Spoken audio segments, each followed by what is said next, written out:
इस शानदार सफर में दोबारा खुश आमदीद जो बाइबल के जरिए जारी है। आज हम एक फैसले के दिन पर पहुंचे हैं।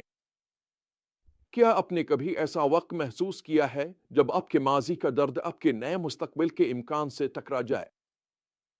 यूसुफ की अपने भाइयों से जज्बाती मुलाकात की कहानी हमें मुसालहत के रास्ते पर ले जाती है, जो अक्सर आंसू, कमजोरी और उन जख्मों का सामना करने की हिम्मत से भरा होता है जो हमें तवील अरसे से परेशान कर रहे हैं।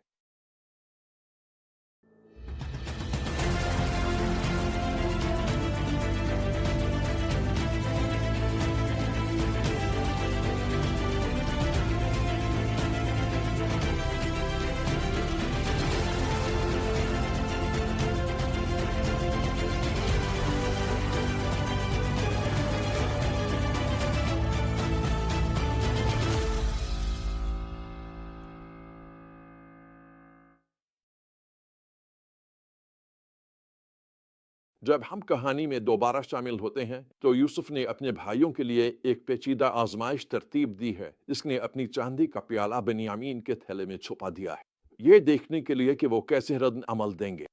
क्या वो अपनी जान बचाने के लिए अपने सबसे छोटे भाई को छोड़ देंगे, जैसे उन्होंने कई साल पहले यूसुफ के साथ किया था? वो वफादारी और इज़हार का मुजाहरा करेंगे जो हकीकी तौबा की अलामत है? इसका जवाब मोहब्बत और हिम्मत के एक शानदार इजहार में सामने आता है। हुदा, वही भाई जिसने यूसुफ को गुलामी में बेचने की तजवीज़ दी थी, आगे बढ़ता है और बिन्यामीन की जगह खुद को गुलाम बनाने की पेशकश करता है।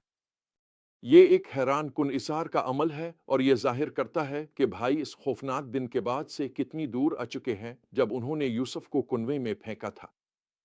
और यही नाकाबिले यकीन मोहब्बत यूसुफ के दिल की दीवारें तोड़ देती है। जज्बात से मगलूब होकर वो अपने तमाम मिस्री खादमों को कमरे से बाहर भेज देता है और आखिरकार अपने भाइयों पर अपनी शनाख्त जाहिर कर देता है। मैं यूसुफ हूं, वो आंसुओं के साथ ऐलान करता है जो उसके चेहरे पर बह रहे होते हैं।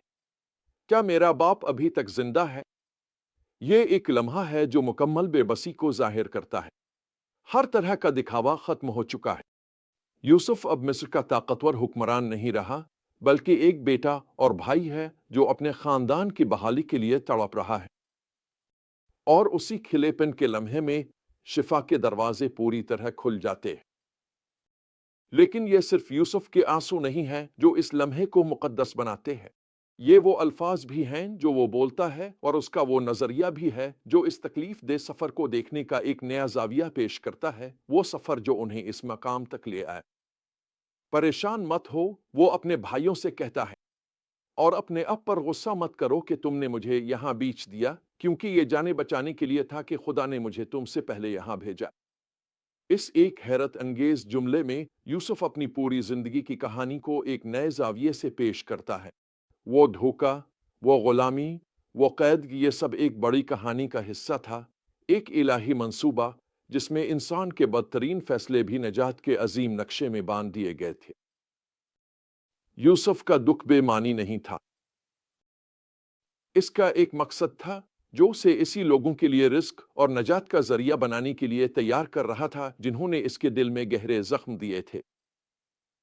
ये एक ऐसा नुक्ता नजर है जो तकाजा करता है बहुत ज्यादा ईमान और गहरी आजिजी का। इन लोगों को देखना जिन्होंने तुम्हारे साथ ज्यादती की, और सिर्फ उनकी खता नहीं बल्कि खुदा की अजीम कहानी में उनके मकाम को भी पहचानना, यह खुदा का काम है, एक ऐसे दिल में जो उसके फजल से बदल चुका हो। मुझे ये अपनी जिंदगी के सफर से मालूम हुआ जब दर्द ने मकसद से मुलाकात की। ज्यादा वक्त नहीं गुजरा था कि जब मैंने अपनी जिंदगी मसीह के सुपुर्द की तो मेरी माँ ने मुझे हमारे घर से निकाल दिया।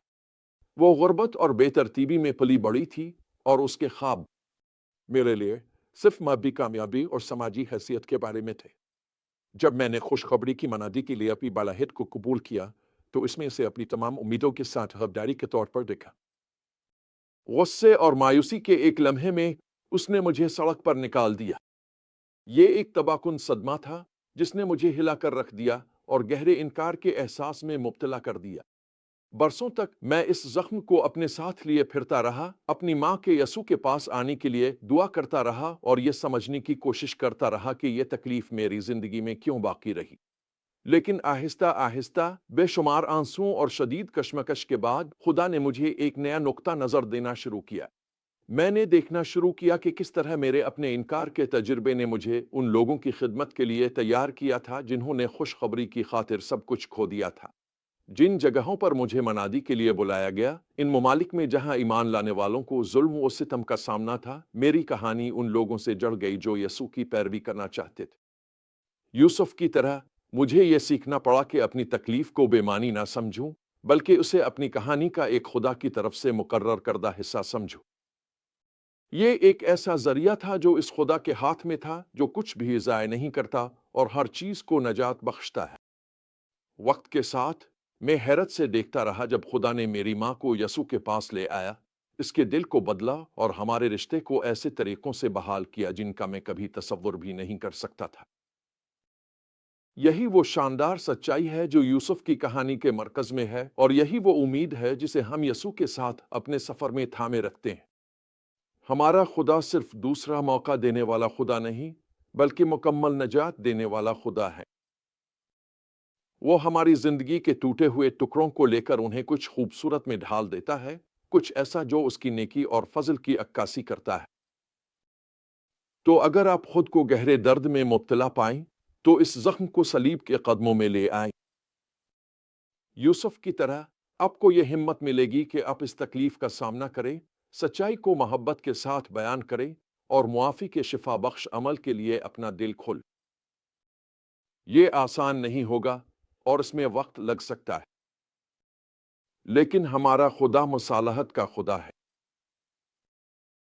اپنی کہانی کو اس کی نجات کے زاویے سے دیکھیں، اس پر بھروسہ کرتے ہوئے کہ آپ کے گہرے ترین زخم بھی اس کی وفاداری کی نشانیاں بن سکتے ہیں۔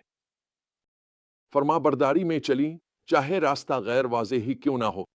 یاد رکھیں کہ جس نے آپ کی کہانی لکھی ہے وہ وفادار ہے اور آپ کو اپنی زندگی کے مقصد کی طرف لے جائے گا۔ مسیح میں ہم کبھی بھی اس کی شفا بخش پہنچ سے باہر نہیں ہوتے، اور ہمارے اختتام ہمیشہ نئے آغاز ہوتے ہیں۔